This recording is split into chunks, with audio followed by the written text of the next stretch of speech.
गंजाम जिला भंजनगर उपखंड डाक्तरखाना को प्रत्येक दिन पड़ोशी कंधमाल नयगढ़ और गंजाम जिलूर शह शह संख्यक रोगी चिकित्सित होगापी आसते से अनुसार रक्त आवश्यक होता है।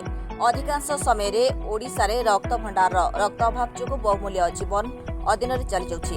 तेणु रक्तर अभाव दूर करने भंजनगर पुलिस पक्षर एक स्वेच्छाकृत रक्तदान शिविर आयोजन होता। आम भंजनगर थाना तरफ रक्तदान शिविर अनुष्ठित होता। यहाँ भंजनगर गर्वर कथा। आज समस्ते भंजनगरवासी बहुत सहयोग कर आज एवं पर्यंत गोटे 65 यूनिट रक्तदान देइछन्ति। आगु ये संख्या बढ़िबो।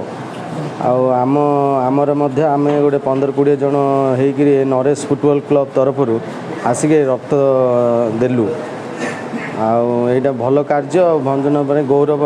समाज तो रक्तर अभाव बहुत देखा दौची।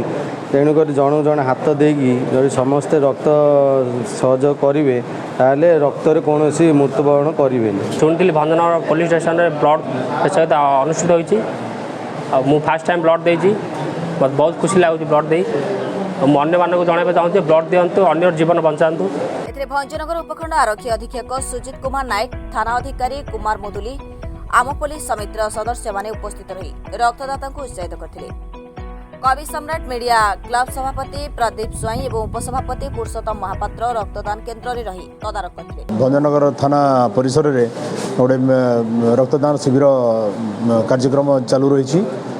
रक्तदान महदान ये तो मैंने समस्ते जापारे जहाँ को केत रक्त दरकार होता है सी तार मूल्यटा बुझीपारि थाए। से भंजनगर पुलिस तरफ आमर जी अच्छा ब्लड बैंक कर्तृपक्ष मेडिकल कर्तृपक्ष सहायतार आज आम भंजनगर थाना कैंपस रे ब्लड डोनेशन कैंप चली। बर्तमान सुधा आमर प्राय 60 जन वॉलंटरी ब्लड डोनेट कर सारे। आहरी आसचु आ सब युववर्ग और समस्त जनसाधारण को अनुरोध और नवेदन कराऊँ आपण मैंने ये महत् कम नियोजित करूँ। गोटे अमूल्य जीवन बचातु। एथिरे बहु पुरुष महिला युवक और छात्र माने स्वेच्छाकृत भाव रक्तदान करथिले। शिविर में मोट 140 यूनिट रक्त संग्रह होता। रक्तदाता मानक अतिथि माने प्रमाण पत्र दे सम्मानित करथिले। एथिरे भंजनगर थानार समस्त पुलिस कर्मचारी, भंजनगर अग्रणी कवि सम्राट मीडिया क्लब विपद्र बंधु संगठन सदस्य और रक्त भंडार कर्मचारी माने एवं नरेश फुटबॉल क्लब सहयोग करथिले।